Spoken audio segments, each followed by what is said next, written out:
kung paano nila isusustain yung pagiging majority. Kasi si Bato de la Rosa, mga kababayan, hindi na pwedeng lumitaw. Pag lumitaw siya, madideliver siya sa dahig minority.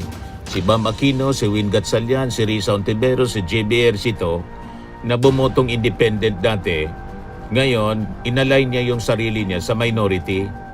Si Ping Lacson, si Lito Lapid, si Kiko Pangilinan, si to, inalok ng insentibo at tinakot na kakasuhan kung hindi kakalas.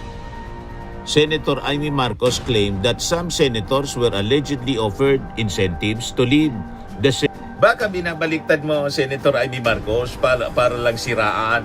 Tuloy-tuloy ang paninira mo sa administrasyon para isuporta si Sara. Pero tingin ko, nagbabagang mga balita at pagtalakay sa mga isyu ng lipunan. Bulsa, opinyon, banat at paglalantad sa katotohanan. Bulsa, what you see is what you get. You decide. yan po, mga kababayan, si Dante Maravillas. Taranta na ngayon, mga kababayan, yung majority, yung Senate majority. Kung paano nila isusustain yung pagiging majority. Kasi si Bato de la Rosa, mga kababayan, hindi na pwedeng lumitaw.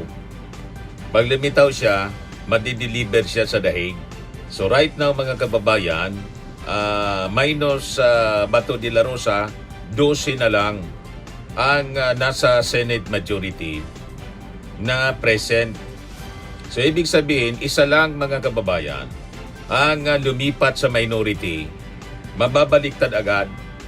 Magiging 11 ngayon yung minority. Ayan yung new Senate minority.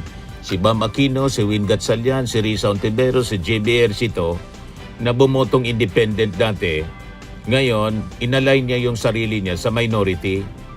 Si Ping Lacson, si Lito Lapid, si Kiko Pangilinan, si Tito Sen, si Erwin Tulfo, si Rafi Tulfo, tapos si Mig Zubiri, na independent din ito, biglang nag-align sa minority. 13 yung majority, minus Bato, di 12. Isa lang ang bumaliktad, kuha na ng Senate minority, balik sila sa majority. Kaya ngayon po, taranta yung majority kung paano isusustain. Kaya sige po ang propaganda ni Amy Marcos. Ayan, sige ang propaganda ni Amy Marcos. Sabi niya, mga kababayan dito, inalok ng insentibo at tinakot na kakasuhan kung hindi kakalas. Senator Amy Marcos claimed that some senators were allegedly offered incentives to leave the Senate majority bloc in warned of possible legal cases if they refuse to support a leadership takeover in the chamber. Marcos said several members of the 13-strong majority bloc were reportedly contacted and offered inducements, while those who declined were allegedly threatened with lawsuits. She cited the recent recommendation of the DOJ to file charges against Senator Jinggoy Estrada in others over alleged kickbacks in flood control projects, saying it may signal possible cases against other majority senators who refuse to switch sides. Dati na bang sabit si Jinggoy? Kahit hindi pa kayo nagbutuhan, natataranta lang kayo, Amy. Hindi nga lang si Jinggoy ang may matagal ng kaso, pati si Joel Villanueva. May mga recommendations na talaga. Dumating lang ngayong panahon na to, at saka si Chis Escudero. Kaya si Chis Escudero tahimik kasi siguro tinitimbang kung makikipaglaban pa ba, ilalaban pa ba niya si Sara Duterte na gabundok yung ebidensya laban sa kanya, o ang ipaglalaban niya na lang yung sarili niya, iligtas niya. Dati na po, may impeachment, walang impeachment, yung flood control anomalies na kinasangkutan ni Jinggoy, ni Joel Villanueva, at Chis Escudero, tuloy yun. Kasi hindi man pwedeng i-bargain yun, mga kababayan. Pero kung halimbawa talagang tama ka din, malamang ang negosasyon galing mismo sa mga majority senators tulad ni Jinggoy, ni Joel Villanueva at ni Chis Escudero. Pero hindi ino-offer ng administrasyon, kundi baka sila Binabaliktad lang ninyo. Baka sila nag-offer na babaliktad na kami niya. Pero iatras na yung kaso. Baka binabaliktad mo, Senator Amy Marcos, para lang siraan. Tuloy-tuloy ang paninira mo sa administrasyon para isuporta si Sara. Pero tingin ko, pag bumulwak na yung mga ebidensya, baka pati kayo po bumaliktad na rin. Nilaglag nga ninyo si BBM, kapatid ninyo si Sara, pag di ninyo kaano-ano. Nagbanta pa na kayin yung bangkay ng tatay mo at saka ihulog sa West Philippine Sea. Igawan niya talaga. Iyon man talaga yung sinabi ni Sara. Sige propaganda ni Amy Marcos para siraan yung administrasyon na may negosasyon. May mga pagbabanta, iniipit ng kaso para bumaliktad. Sumama sa minority at i-convict si Sara Duterte. Si Sara Duterte, makukonvict siya based sa ebidensya. At pag nakita ng mga senador, kahit yung mga kasama mo dyan na minority senators o majority senator, damage damage commodity na po si Sara. Ano pa matsasakluluan mo? Di kasama ka sa na-damage commodity. Sinking boat, mga kababayan, yung Duterte brand. Because of this, napakalakas na mga ebidensya na ilalatag ng prosecution. O ngayon, pag-usapan natin si Chis Escudero na tahimik ngayon. So ang tanong natin, bakit hindi pa inuusig si Chis Escudero? Bakit yung nabanggit lang ng DOJ, si Jinggoy, plunder? O ito yung latest, nag-react na pala si Jinggoy. Jinggoy Estrada says he finds DOJ's recommendation against him baffling in unjust, citing a Senate office certification that he has no record of any insertions into the 2025 national budget. Malakas din ko yung ebidensya, yung mga testimonies laban sa iyo. Kaya yun ang recommendation ng DOJ. Tama? Ngayon, para siguro gumaan yung kaso mo, sumama ka na sa minority para maging majority, yung minority. Yun ang signal niya. In part, tama si Amy. Sa kaka-defend ninyo, matanggal si Sara o kayo ang kalaboso, babalik ka doon. Pag hindi ka nakipag-negotiate, susunod si Joel Villanueva, pagkatapos kasi kahit quit din nyo, tuloy ang kaso sa plunder, sa flood control scandal, kasi malakas yung ebidensya. Kung malakas yung ebidensya kay Sara, malakas din yung ebidensya laban sa inyo. Pero itong paggalaw ng DOJ, may kahulugan yan. Hindi po pwedeng maglaro kayo at kayo lang ang maglalaro. Siyempre, marunong ding maglaro yung niya Mr. Maravillas. Alangan man, kayo lang yung maglalaro sa politika. O ngayon, ang sabi dito sa latest mga kababayan, si Chis daw ang dahilan kung bakit hindi mapatalsik si Cayetano. Escudero allegedly biggest obstacle to oust Cayetano, sabi sa Politico Reports. Senator Francis Chis Escudero has reportedly emerged as the biggest obstacle in efforts to remove Senate President Alan Peter Cayetano after allegedly insisting he be reinstated as Senate Chief in exchange for supporting another leadership change. A political source claimed the minority bloc was considering Senator Sherwin Gatchalian as a possible replacement for Cayetano, but negotiations supposedly stalled after Escudero and allied senators refused to back the plan unless he returned as Senate President. Kabayan, makaulugan yung sabi ng ating Pangulong Bongbong ng hinga ng reaksyon tungkol sa kudita dyan sa Senado. Ang sabi ng ating Pangulo, kung you know how to read between the lines, alam ko, matalino ka abogado, senador. Ang sabi ng ating Pangulo, let's wait and see. Ano ang mangyari dyan sa ginawang kudita ni Alan Peter Cayetano? Ang makaulugang statement ng ating Pangulo, let's wait and see. Ganon kalalim yung ating Pangulong Bongbong Marcos. Tingnan na lang natin na niya. Makaukanan ninyo yan. Mararamdaman na ninyo yan sa susunod na mga araw habang papalapit yung trial. Ngayon, balikan natin yung tanong kay Chis Escudero sa case ni Chis Escudero, mga kababayan. Bakit hindi pa ito inuusig si Chis? Sa gitna na 142 billion pesos na insertion controversy, So habang sunod-sunod mga kababayan, yung mga lumalabas na aligasyon kaugnay ng mga anomalya sa 2025 national budget, flood control insertion, contractor kickbacks, multi-billion controversy, lalo ngayon lumalakas yung tanong ng publiko, bakit niya parang mabagal yung galaw laban kay Chis Escudero? May castrail, mga kababayan, na malinaw.